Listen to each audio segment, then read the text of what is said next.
Welcome to our program. It's a pleasure having you with us once again. And today we have a special guest, is Imam Abd Alfatah Tuwakut. Welcome to our program. Thank you very much. I appreciate you coming here and having me on your program today.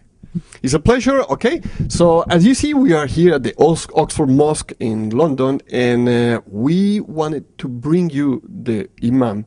And I think all of us want to know about a little bit more about him and his background and how he's been, how was his arrival to London. So, okay, Imam, what do you tell us a little bit about you? Bismillah ar-Rahman ar-Rahim.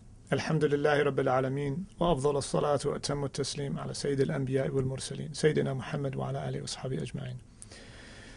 Just to give you a bit of an introduction to myself, I was born and raised in Calgary, Alberta.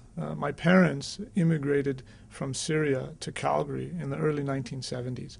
And so myself, my brother, my sister, all three of us, we were born and raised in Calgary. And we really had a typical Canadian upbringing.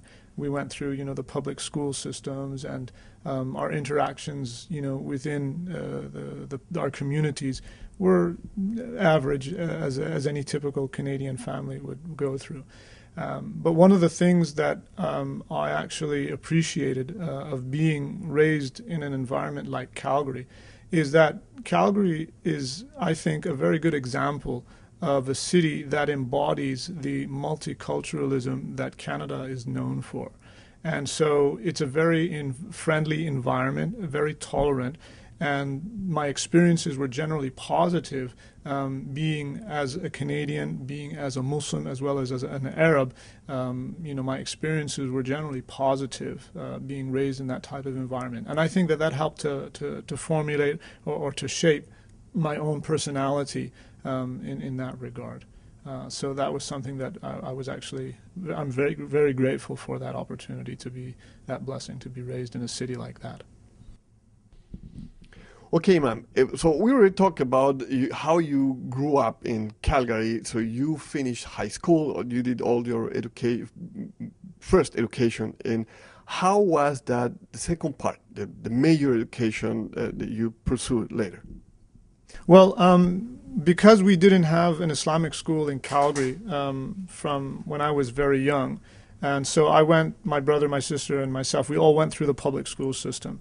And, throughout our upbringing in the public school systems, my parents would always ensure that, we would have our regular visits to the main mosque in Calgary so that we have our identities formulated first and foremost as Muslims and as Arabs, and then as well at the same time as Canadians. And so then after I finished my high school, I attended the University of Calgary, and I studied there for around 6.5 years, and I did 2 degrees. I did a degree, a Bachelor of Arts in Religious Studies, and then I also did a Bachelor of Science in Zoology. After I finished my education at the University of Calgary, that was a point where I got married, and then I started to work at an Islamic school in Calgary, which was established in 1996, and so well after I had graduated from high school. And then after working for about 4 years at the Calgary Islamic School, I decided that I wanted to continue pursuing my education. And so then I applied to do a master's degree at McGill University, and I was accepted. And so then I moved to Montreal in 2004 with my family, and I stayed there for 2.5 years, working on my master's degree. And then after I had finished my master's degree and graduated, I went overseas to continue pursuing, my education, but on a more personal level, while at the same time working. When you said that you continued your education privately, what were you studying? What were those studies? Well, all throughout my education, I had an inclination towards studying religious studies and as well studying Islam in particular, as a means by which to learn more about my own personal faith and identity. And so, throughout my education, whether it was at the University of Calgary through my religious studies degree or through my master's degree in Islamic studies and through my private studies, I was always being exposed to the Arabic language. So I would take courses in studying the Arabic language and learning about the grammar, and at the same time exposed to a lot of Arabic texts. And simply by interacting with these texts and reading through them and having to translate them into English and whatnot, these were means by which I was able to improve my language significantly.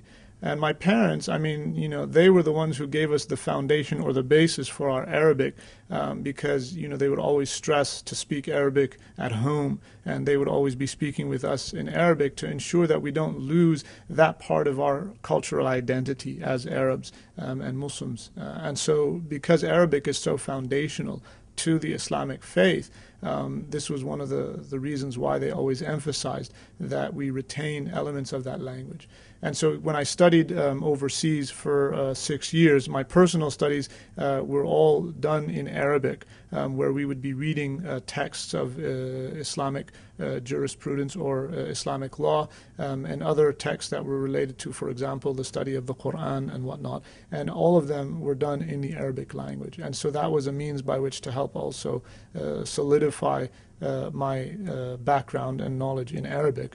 And all throughout this, my wife was actually instrumental in helping me, because her first language is Arabic, and she even has a particular interest in studying like Arabic poetry and whatnot, throughout her upbringing in Syria. And so, she was always very supportive, and up until now, even now, very supportive of me learning my language and acting even as a teacher for me in that regard. Okay, so there you are, Imam Abdul and his story. And but now we are just a little bit knowing who he is. So we're going to go for a small break, and when we come back, we're going to continue here at the Oxford Mosque with Imam Abdul, and we're going to ask him how he got into the Oxford Mosque. So we'll be back in one moment.